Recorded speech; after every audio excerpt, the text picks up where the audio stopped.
सभी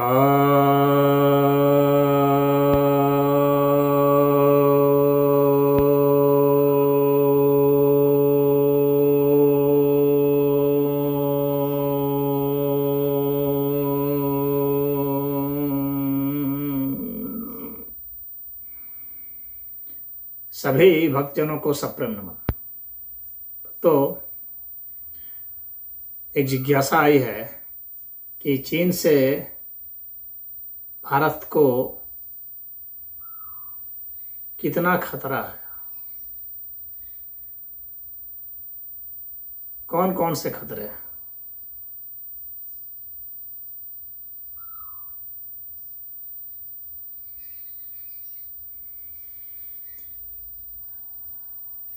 तो इसका उत्तर तो काफी लंबा है, लेकिन सार संक्षेप में मैं आपको बता दूं कि चीन से भारत को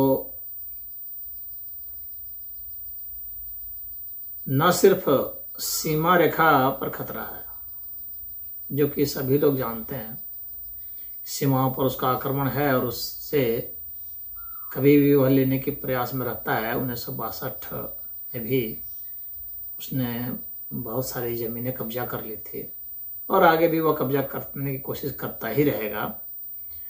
जो हर जगह दिखता है, उसने अपने क्षेत्रफल को बहुत ज़्यादा बढ़ा दिया है। लगभग 40% चीन पहले की तुलना में बड़ा हो गया है। जब वह आज़ाद हुआ था उसकी तुलना में अभी उसने अपनी सीमा को इतना बढ़ा लिया, बहुत सारे देशों को निकल गया है। यह तो उसका एक खतरा है। दूसरा खतरा कि वह भारत का आर्थिक शत्रु भी है। भारत की अर्थव्यवस्था को हर समय वह चुनौती देता रहेगा और जहाँ जहाँ से आर्थिक नुकसान किया जा सकता है वहाँ से वह करता रहेगा। यहाँ की कंपनियों को इतना विकसित नहीं होने देगा, अपने यहाँ से कंपनियों को यहाँ लाएगा, अपनी कंपनियों को यहाँ भेजेगा, अपने बनाए हुए सामान को भारत में पाट देगा और यहाँ की कंपनियों को घाटे में ढकेलने की कोशिश करेगा, जिससे यहाँ की कंपनियां बंद हो जाएं और सारा सामान लोग चीन का खरीदें। ये उसकी कोशिश होगी।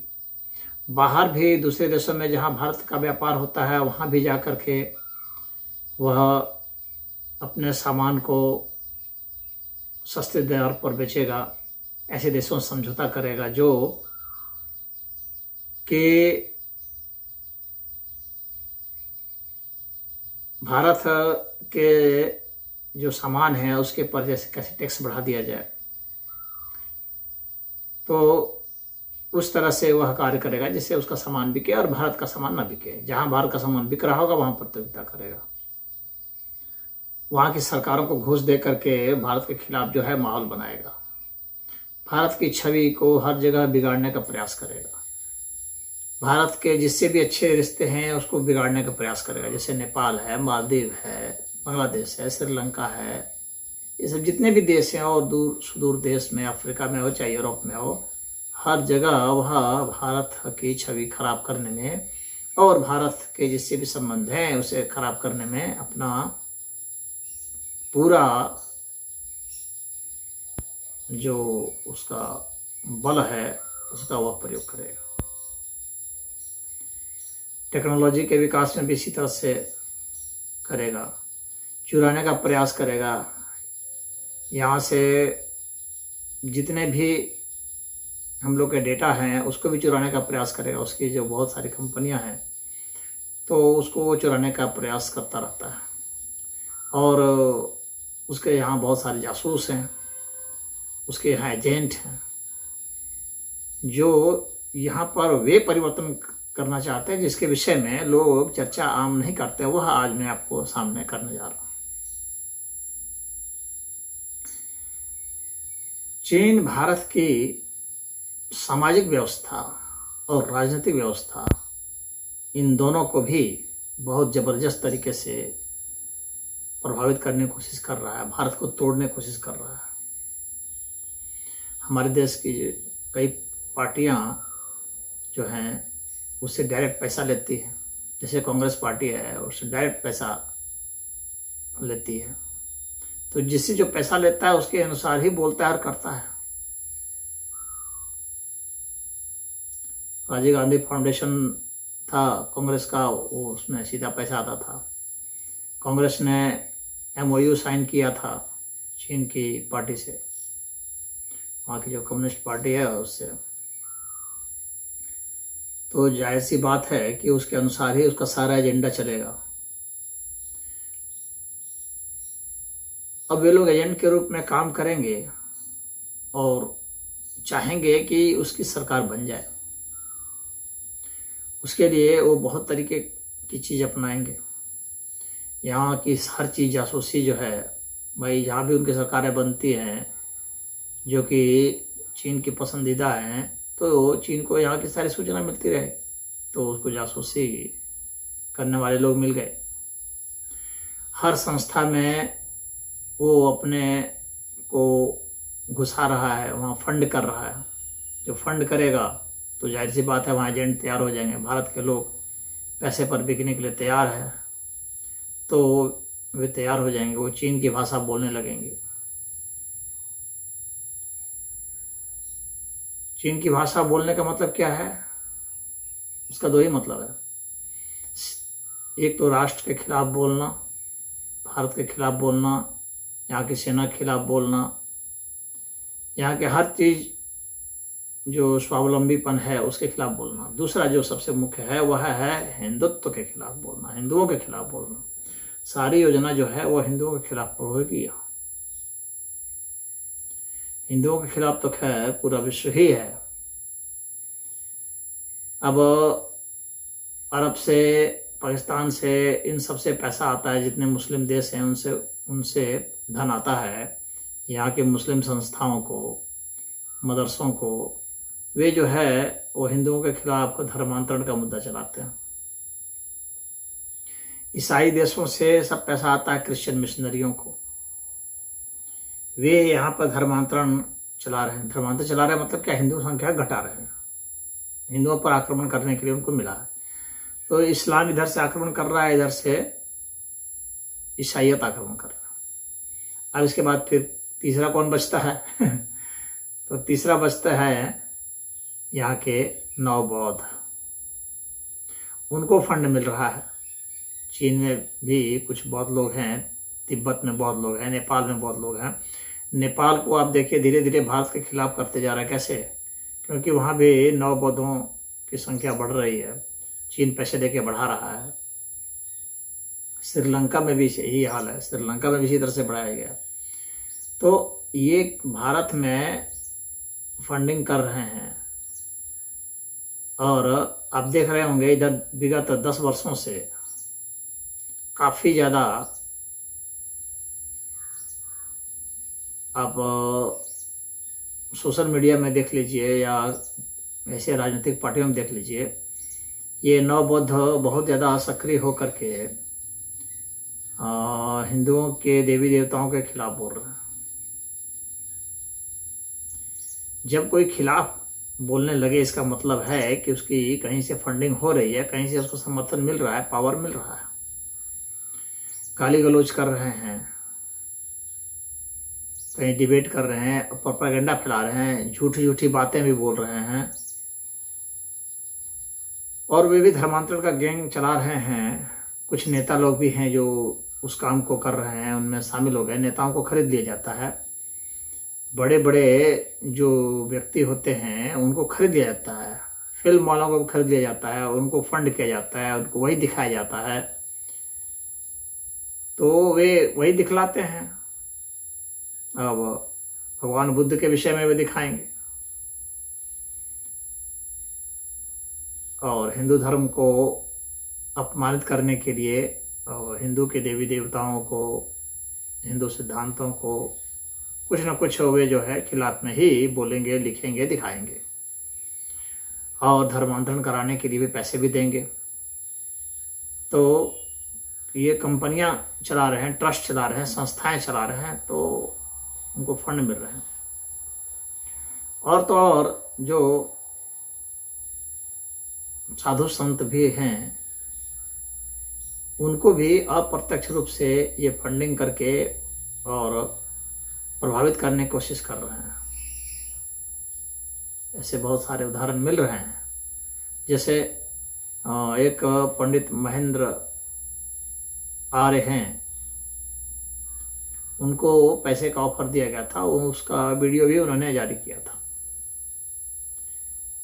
कि कैसे उन्हें पैसे देने की बात हो रही थी और चीन से पैसे देने की बात हो रही थी, सोना देने की बात हो रही थी, क्योंकि धन देंगे तो बैंक के खाते में आएगा, तो सोना उपलब्ध कराया जा रहा था।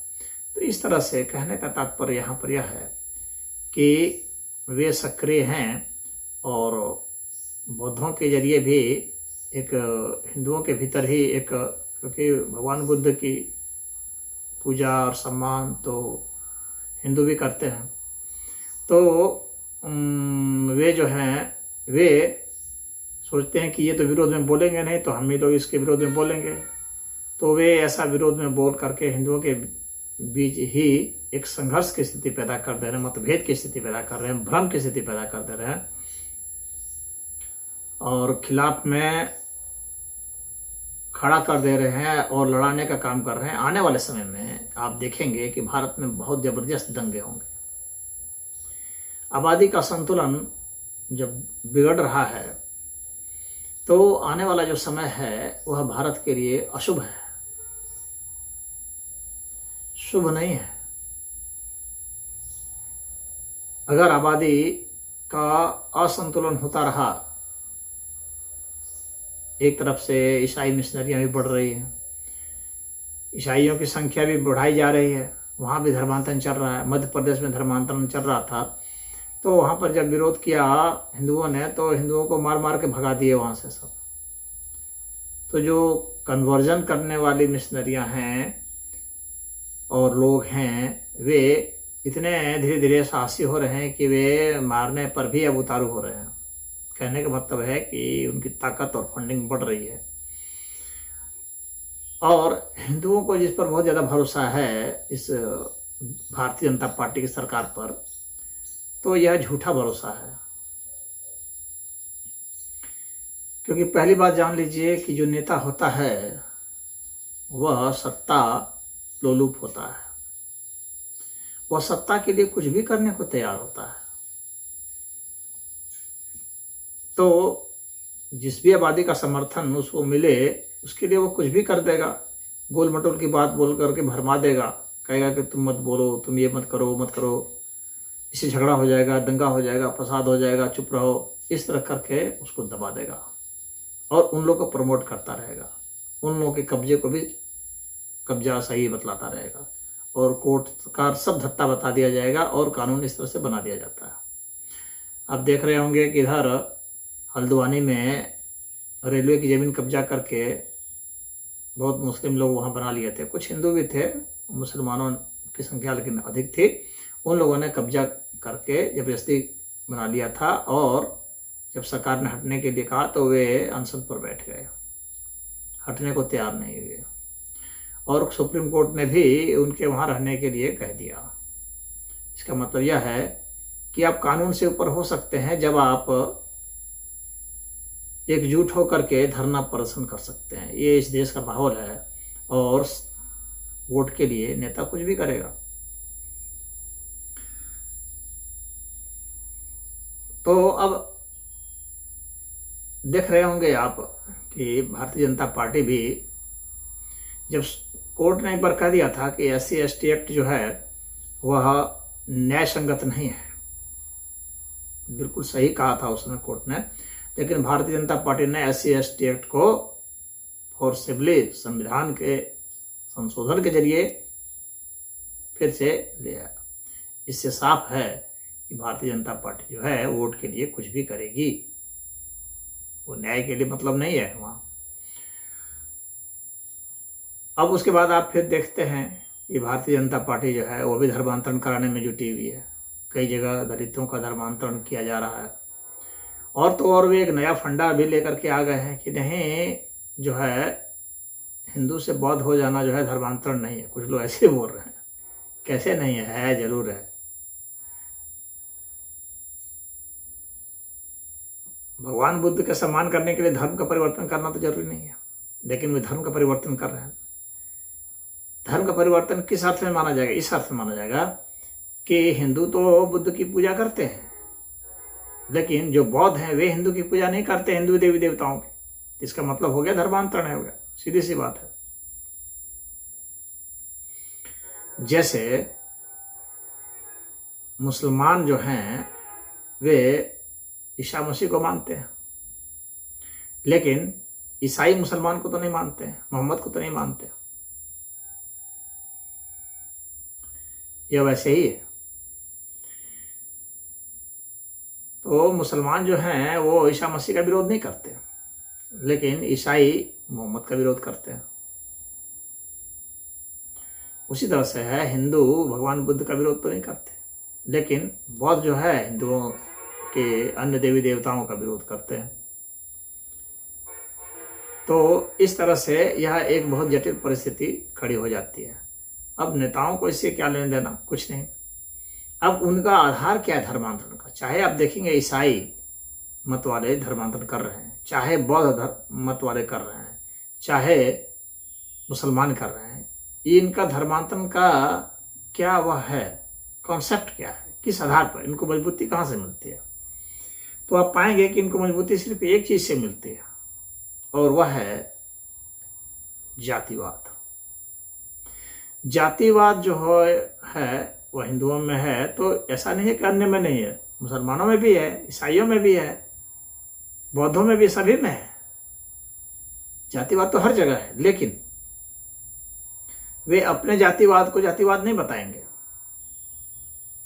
और हिंदुओं के जातिवाद को कहेंगे कि देखो यहाँ जो बहुत जातिवाद है और हम लोग में जातिवाद नहीं है, ऐसा बोलेंगे वो। क्योंकि हिंदू अपने धर्म के विषय में जानता नहीं है, अपने समाज के विषय में भी नहीं जानता अच्छा से, तो उनके समाज के विषय में क्या जानता रहेगा? वो नहीं जानता रहता है। हिंदू ने तो बस पढ़ना छोड़ ही दिया है।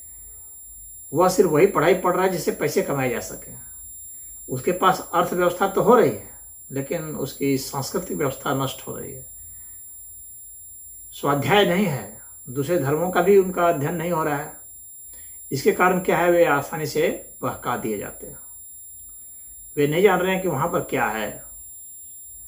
जो धर्मांतरण कर लेते हैं उन्हें पता चल जाता है कि वो इधर तो आ गए, लेकिन यहाँ भी तो वही है, यहाँ भी जातिवादी है, क्यों जाओगे यहाँ से जब बदल कर दूसरे में जाते हैं तो वहां भी वही रह जाते हैं। ऐसा थोड़ी है कि उनके लिए कुछ और हो जाता है। यहाँ से जो मुस्लिम बन जाते हैं तो वहां जा करके वो शेख या सैयद थोड़ी हो जाते हैं। वहां भी तो है, शेख है, सैयद है, पठान है, अंसारी हैं, कुरैशी हैं। तो वहां पर वे सब क्या है, सब जातियां ही तो हैं, लेकिन वे ऐसा नहीं दिखलाते। तो यहां से बदल करके उसमें जाएंगे तो वहां भी जातियां रहेंगी। लेकिन चूंकि हिंदुओं ने अध्ययन छोड़ दिया है, न गीता का अध्ययन करते हैं, न उपनिषद का, न वेद का, न अन्य किसी का, न योग शास्त्र का अध्ययन करते हैं, न न्याय शास्त्र का, न सांख्य शास्त्र का, कोई शास्त्र का अध्ययन ही नहीं करते। बस इनका तो बस एक यही है कि टीवी देख लेना है, टीवी ही इनका गुरु है। टीवी में खाली राजनीति के किचिर बहस होते रहती है। ये उस पर आरोप लगाता है, वो उस पर आरोप लगाता है। इस कारण क्या होता है कि इनकी कोई जानकारी नहीं रह गई है। सारा जो है इनका कंजम्पशन बस इतना ही है कि जो वहाँ कचरा मिलता है उसी को दिमाग में घुसा लेते हैं, और सोशल मीडिया के माध्यम से थोड़ा बहुत ये कुछ जान जाते हैं। तो वो भी आधा अधूरा कचरा जानते हैं, और जिस जाति के हैं उसी जाति के चैनल को ये ज़्यादा देखते हैं, क्योंकि अपना इनका दिमाग तो पहले से ब्लॉक्ड है। तो जातिवादी मानसिकता होने के कारण ही ये वैसे ही चैनल देखते हैं जिनको कि पहले ही हैक कर दिया गया है चीन के द्वारा, वेस्टर्न कंट्री के द्वारा, पश्चिमी देश हैं उनके द्वारा, और अरब देशों के द्वारा। और ये तीनों जो हैं ये तीन तरफ से आक्रमण कर रहे हैं हिंदुओं पर। इनके तीनों के चैनल खुले हुए हैं, इनके सपोर्ट के चैनल खुले हुए हैं, उनको ये फंडिंग कर रहे हैं। ऐसे चैनल बनाने वालों को पैसा दे रहे हैं, वे अपने हिसाब से उसको परोस रहे हैं। उसको देख करके वे यथावत सच मान लेते हैं, बातों को तोड़ मरोड़ करके झूठा इतिहास प्रस्तुत करके ये दिखलाते रहते हैं। तो अब उसी जातिवाद पर आक्रमण करके उसको कोई बौद्ध में बदल दे रहा है, कोई मुसलमान में बदल दे रहा है और कोई ईसाई में बदल दे रहा है। कहने का मतलब यह हो गया कि जो हिंदू समाज है वह धीरे धीरे उसकी संख्या घटती जा रही है भारत में। अन्य देशों में, पश्चिमी देशों में जरूर बढ़ रही है, मानते हैं, क्योंकि वहाँ पर लोग फिर ये सब नहीं देखते। वहाँ तो लोग सिद्धांत देख रहे हैं, वहाँ तो गीता को पढ़ रहे हैं, वहाँ वे योग दर्शन से प्रभावित हैं, योग के प्रभाव को जान रहे हैं, गीता पढ़ रहे हैं, ध्यान लगा रहे हैं, भक्ति भजन में लगे हुए हैं। तो वहाँ तो वेद उपनिषद का पूरा पाठ हो रहा है, संस्कृत का ज्ञान हो रहा है। यहाँ तो ये लोग संस्कृत से भी चिढ़ते हैं, जबकि संस्कृत श्रेष्ठतम भाषा है। तो यहाँ के लोग संस्कृत से चिढ़ रहे हैं। ईसाई मिशनरियाँ भी चिढ़ती हैं, बौद्ध भी चिढ़ते हैं और मुसलमान तो चिढ़ते ही चिढ़ते हैं।